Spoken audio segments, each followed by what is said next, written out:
It's rather natural to have an entire episode basically involve dealing with the consequences of a major sea change, like a major character dying. But I love how the episode opens on the total devastation that was caused by Price, you twit.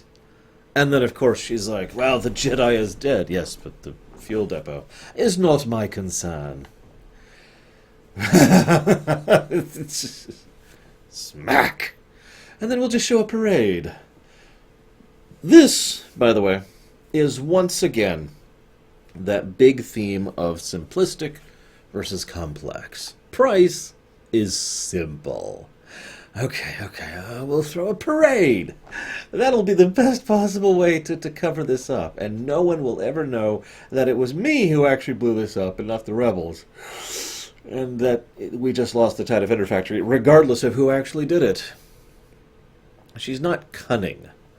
Someone who is sufficiently cunning might have been able to talk or think their way around this. You notice how Thrawn almost immediately says, this is going to lead to this, go take advantage of this, go.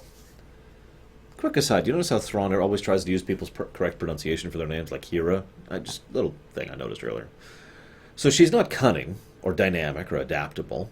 She's not ruthless enough to have the forethought to act properly. What I mean by that is, let's assume for a moment that that wasn't Kanan, whatever his name is, DUME. It was instead Mon Mothma.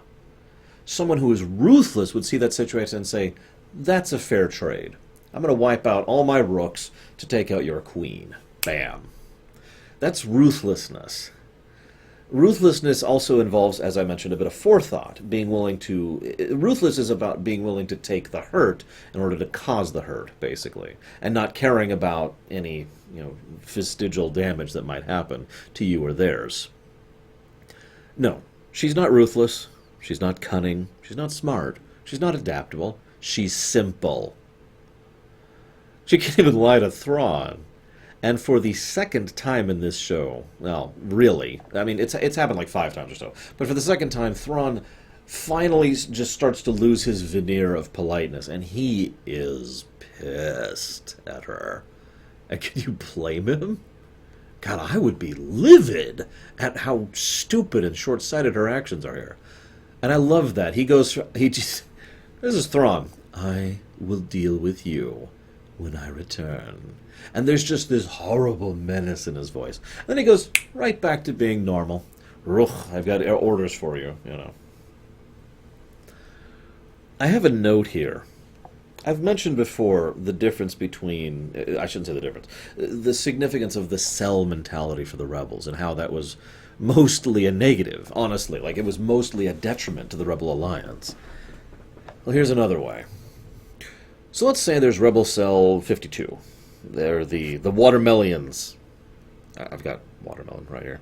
So the Watermelon squad, they're like, yeah, we are delicious. And then they're fighting up against the 18th Fleet, okay? So how much do you think the 18th Fleet cares when Stormtrooper 8873 dies? How much do you think the Watermelons care when Robert dies? Think about it.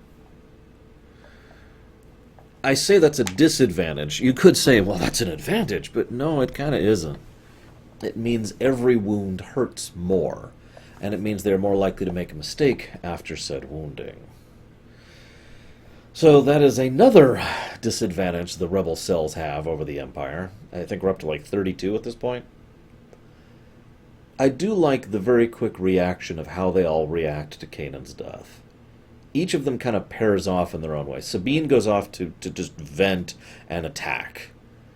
Zeb hugs Ezra, the 2 kids who have bonded over the course of the show. Hera, who has been with Chopper since way before this show started, well, Chopper just goes over and quietly holds her hand, and that's it. And he's just there for her. It's very powerful and very well done. I also love how Ezra... you can tell in a very demonstrable way how out of it Ezra is. Why? Because he can't connect to the Lothwolves. Remember, that's basically his big shtick. And he can't do the thing that he's good at right now, because he's just gone. So then, Rook decides to go... I'm just going to say Rook. Is that okay? It's hurting my throat. Rook decides to go and fight them, and blah, blah, blah, blah, blah. It's a neat enough fight, and I could complain for the 37th time. Actually, I think we're higher than that now. About how they keep wasting their advantage and being like, "Ha, now I've got you," and then starting to attack. You could have just started with the attack. Anyways. But that's okay, because Rook decides he has a personal cloaking device. What? You know what, whatever. I'm just going to let that one slide. It's dumb. And then he's dumb. So this is episode 11 of season 4. I believe there's only 16 episodes here, something like that. I guess I could check. Well, I'm not going to check. It's not many. We're over halfway through season 4. I mention that as significant because we haven't even heard the other big plot point yet. There is one other big plot point here, and it is a huge one, and it is just now being referenced. It's kind of strange to me, but whatever, I suppose. And then, of course, we get that quote, "Restore the past, redeem the future." Final note. I like how the Kalikori, the device that the symbol that she adds to signify a new member of her family, looks a lot like a piece of a Jedi holocron. Just nice little touch there.